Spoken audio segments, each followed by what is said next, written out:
Welcome to Foreignness and Friendship, a series of podcasts.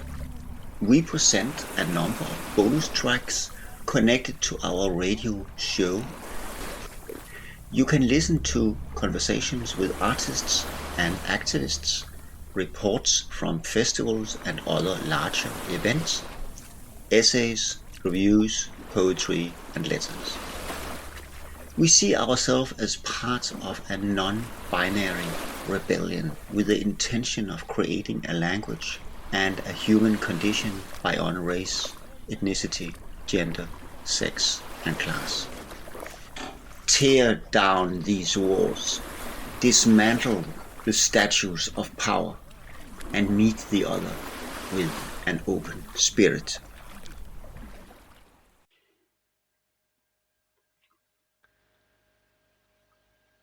Ugandan Pavilion.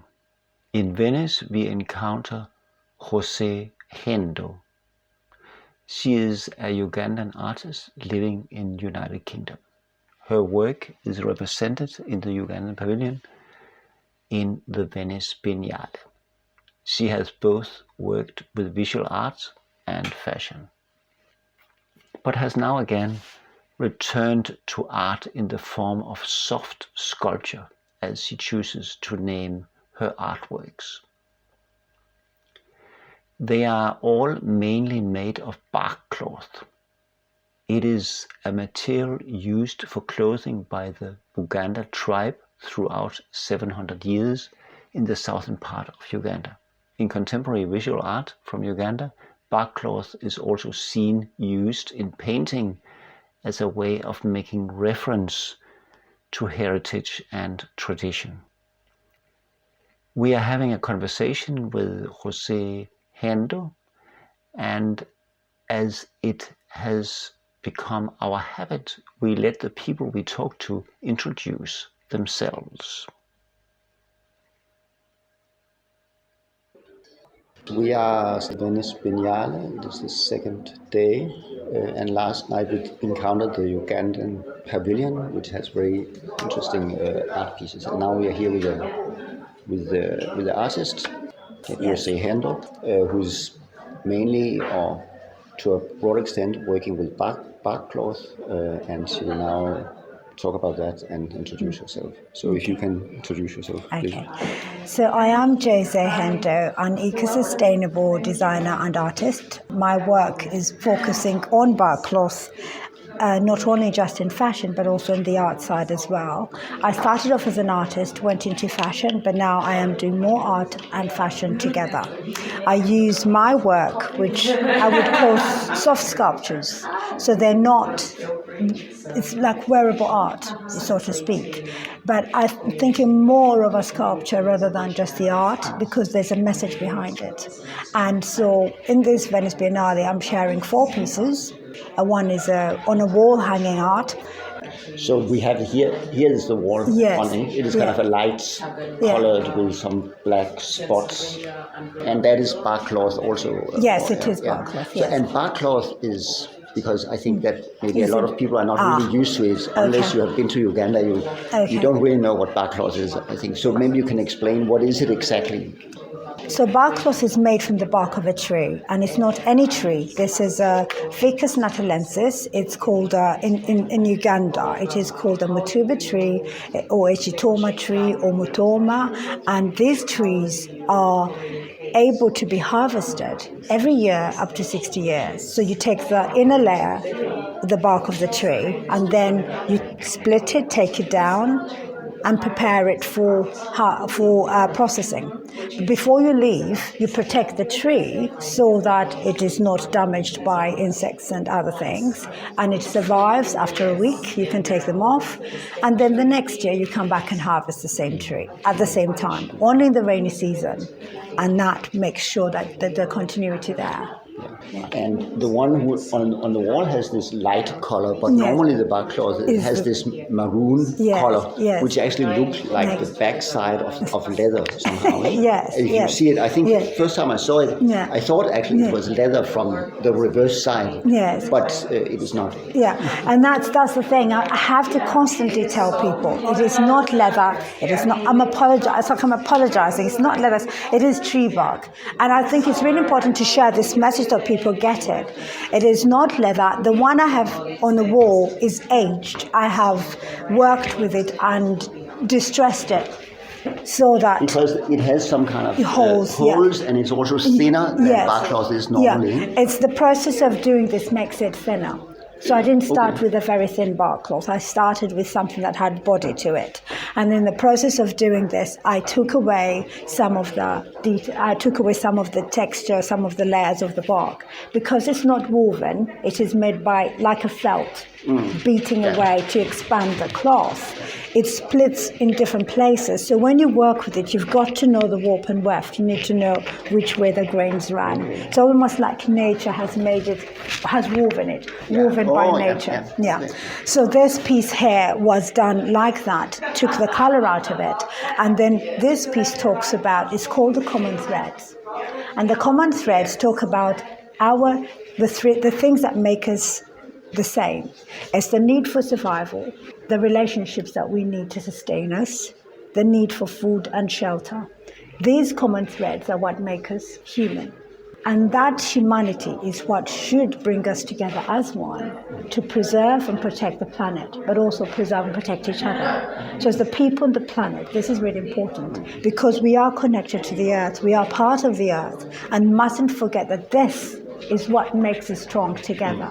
And so this piece talks about that commonality. As you can see here, there's no division between Africa and that's deliberate. And Europe and the Asian. Everything is all kind of, all melded into one. Also, it's a weird construction geographically that you have this division because it's actually they are actually connected as a big land. Absolutely, that's it. Yeah. So in other words, what you are pointing out now is that the image on this piece is a map of the world actually. Yeah, it is a map of the world, but it's a map of the world that's caught in a moment in time. This happened in COVID-19, when COVID spread through the world, and those dark patches, that's how it spread through the world.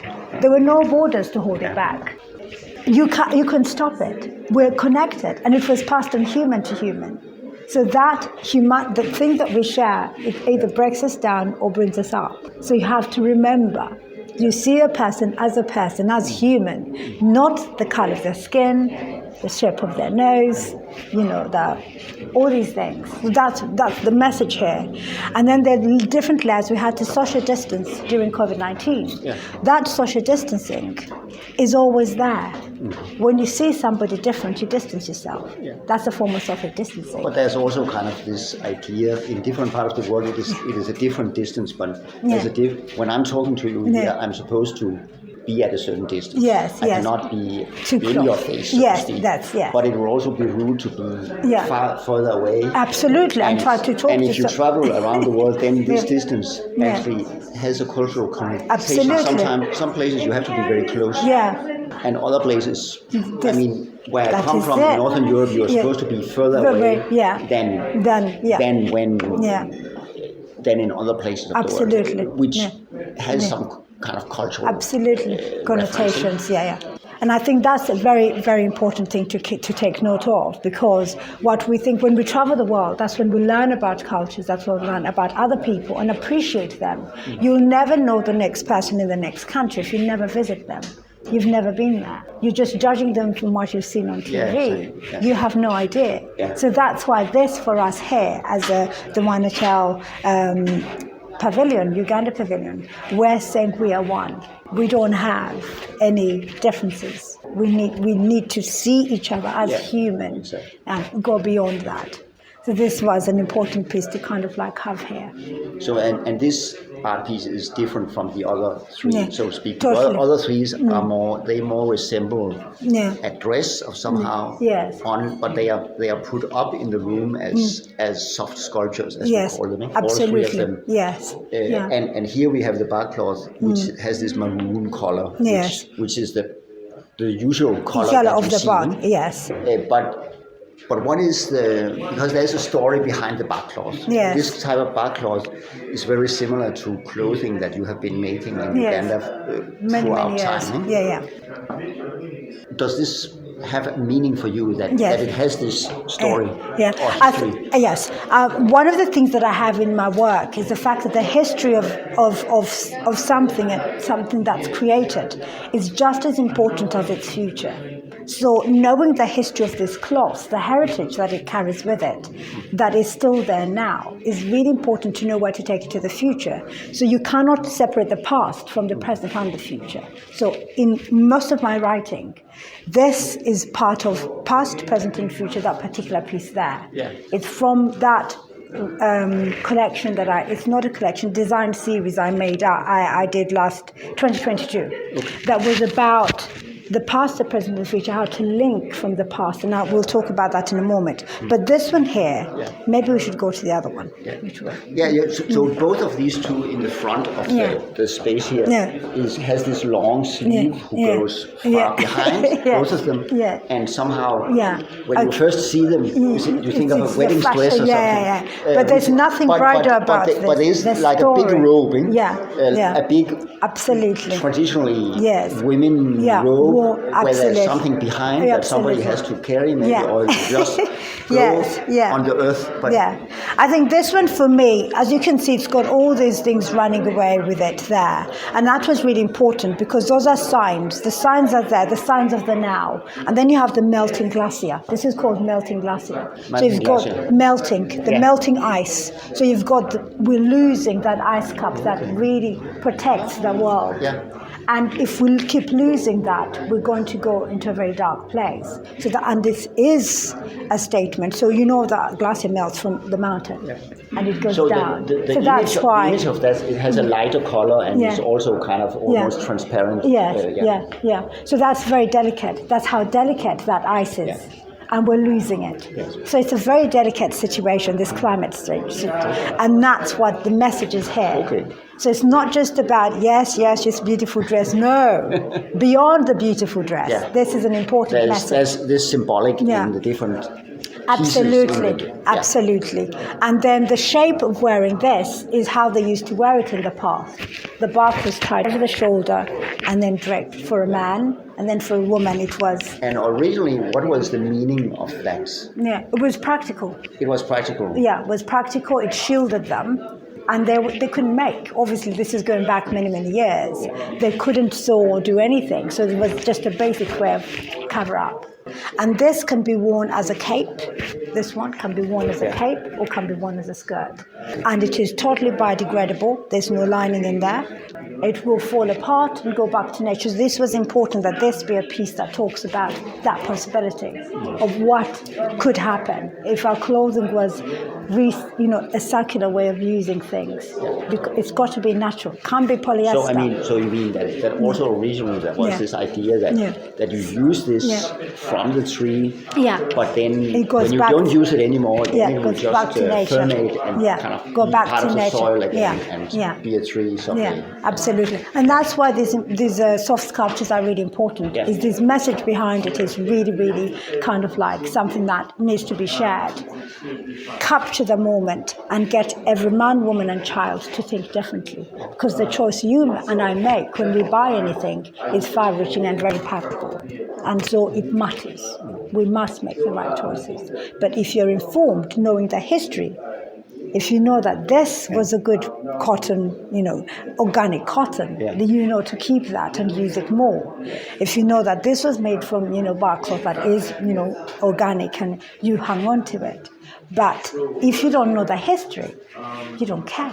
Okay, so this is the next one, which even has a longer sleeve and is white in front, and then it has this buckcloth on back and on top, and then it has kind of a like a big necklace around the neck with a circle behind, like a kind of a big brush in the middle of her chest, maybe. Yes. So it's called Mother Earth Weeps. Mother Earth Weeps. So this particular piece talks about, she's welcoming you into this space, but she's also saying to you, come here because I have a story to share with you. It's so beautiful.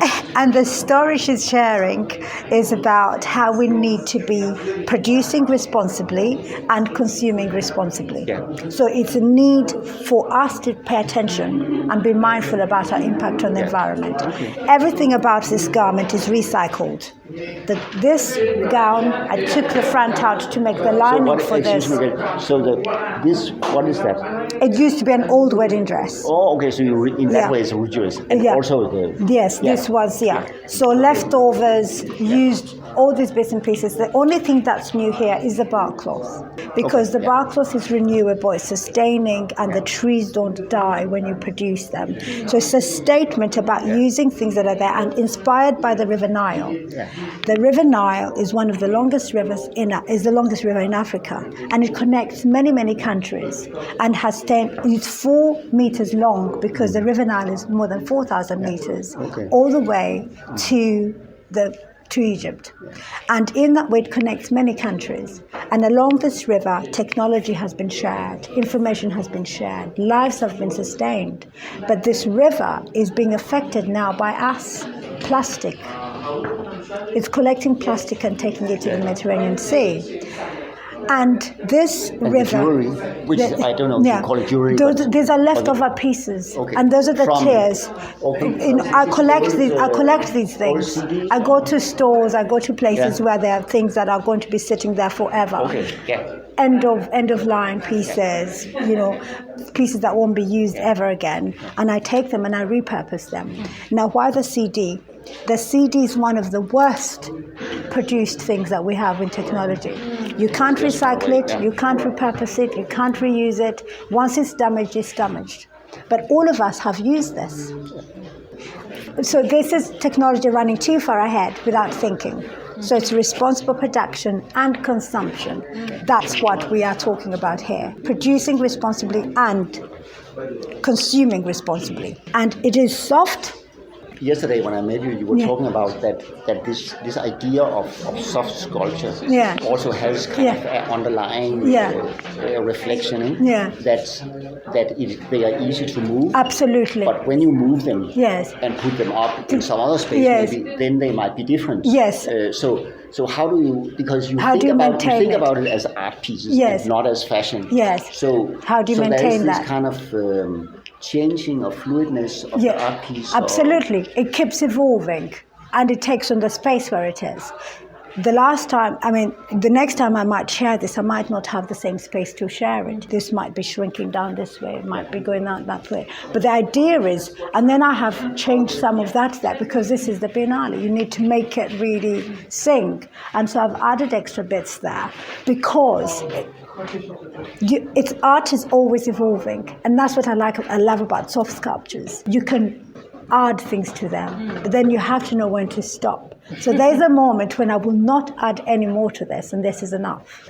It allows you to express yourself even more. So the story has grown from just saying, okay, I'm saying there's more. She has no face.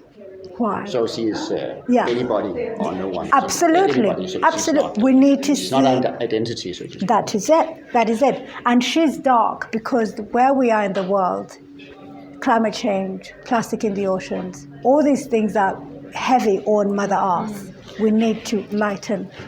But when you are phrasing this issue of identity, then I'm just thinking that there's a notion who has been discussed by the Cameroonian philosopher Achille Mbembe, and he says that Western philosophy is constituted on being, which refer to an I, while in his mind, philosophy in other places of the world, the non-Western part of the world, is more constituted on relations. relations between people, beings. Yeah, so being. there's no I, so to speak.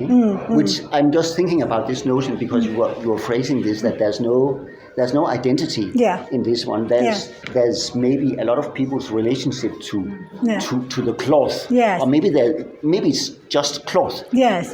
That's Absolutely, that's it. I like that. I really like that. And that is true. And that's why I'm using cloth to tell these stories, because in this cloth, this is my heritage. There are many stories in this. And what is even more exciting is that when the men are making this, it splits and they have to stitch it back together. So there's a memory of that man handling this cloth and putting his imprint on it. And the pattern within, you don't quite see it, but it is there. It is how, and no two men makers have the same pattern in the cloth they make. Excuse me, I'm doing an interview. So you're welcome to interact if you have a question. I do have a question. What kind of tree the bark comes from? It's a Ficus natalensis. Ficus natalensis, the fig tree family, and in Uganda it's called Mutuba, Echitoma, or Mutoma, one of those names. Grazie. Yes, but hang about, we will have a conversation. And to explain it, it is very specific for, and has been used in Uganda for clothing for many hundred years. More than 700 years. Specific tree. And the interesting thing, which I think, is that it actually looks like leather, but it is bark. Can we go to this one? Yeah. So this particular one is called resonance. Resonance. Yeah. So resonance is about the cyclical nature of life, how everything is interconnected. The life, things die, they evolve. Regeneration happens all the time in nature. We are connected to nature, and in that connection to nature, that's what should make us realize that we are all one. The message is all the same. Preserve, protect, look after this planet, because it is looking after you. If you travel to Africa somewhere and you plant something, it will grow. It won't say I won't grow for you because you're not African. So no matter where you go in the world, you will be able to be sustained by the planet. You just have to look after it, water it. Yeah, of course. There you are. It's not dependent on the person planning it. Yeah, that is it. So because this one it has these geometric shapes around the arms and also along the body. There's like two big pockets where there's some thinner cloth down there, and she puts her hand actually, the mannequin here has her hands down there. Yes. So they are kind of posing out. Yeah. So this is important to have to share this, because this is where I started my journey in that first research about what happens when we wear these clothes. When we're done with the clothes that we wear, what do we do with them? There's no away. When you throw things away, away is somewhere. So people throw things away. They think, I've given to a charity shop. It ends up somewhere in Africa. That country where they end up is going to suffer because they won't be able to produce their own clothing. They'll be wearing secondhand clothing. So then the making industry suffers. The fashion making industry suffers. So this is where this whole thing is that think about what your choices you make.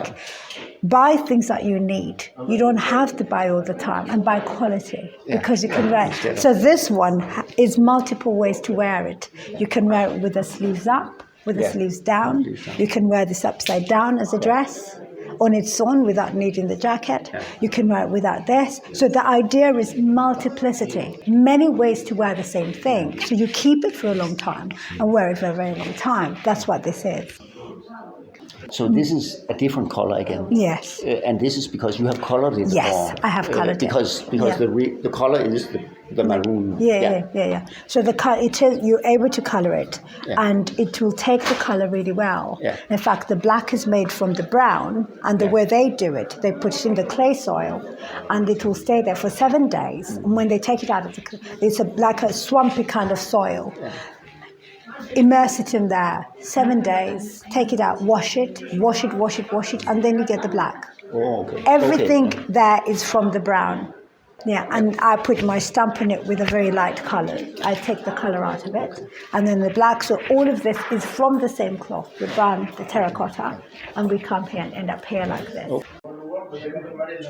The Ugandan Pavilion this year is called Wanacha. What that means is that we are one. And the message, that's why the mannequins have got no faces, because we don't see that differences. And we're all focusing on the environment. We're all focusing on the oneness that we share. And that's what we bring to this, Foreigness Everywhere, Biennale. We're flipping it over. Because you want to take this individuality and the being and the identity out of the artworks to make it fabulous. Thank you very much. You're welcome. For your explanations You're and welcome. your conversation. You're welcome. You're welcome.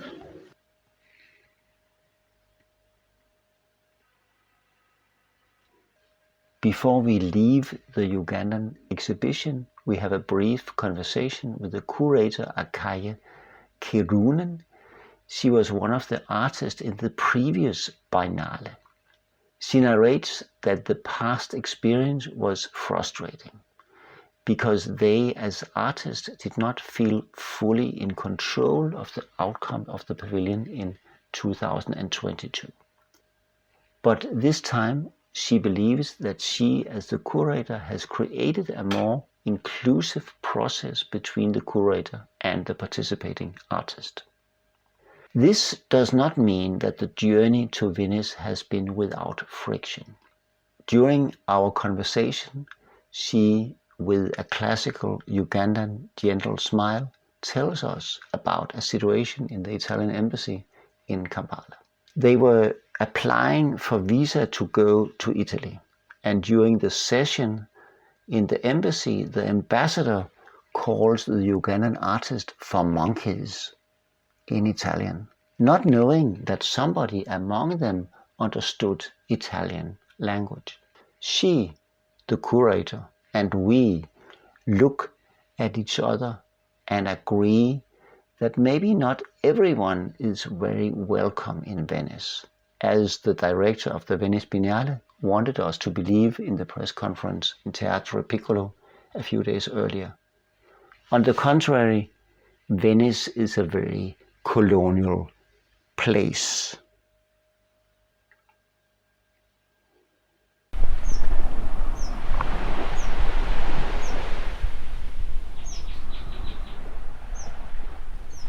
You have listened to a bonus track by Foreignness and Friendship. If you have built up an appetite for more, then you can follow us on thewhiteafricanblogspot.com and walk in our footsteps by stepping into In My Footstep WordPress.com.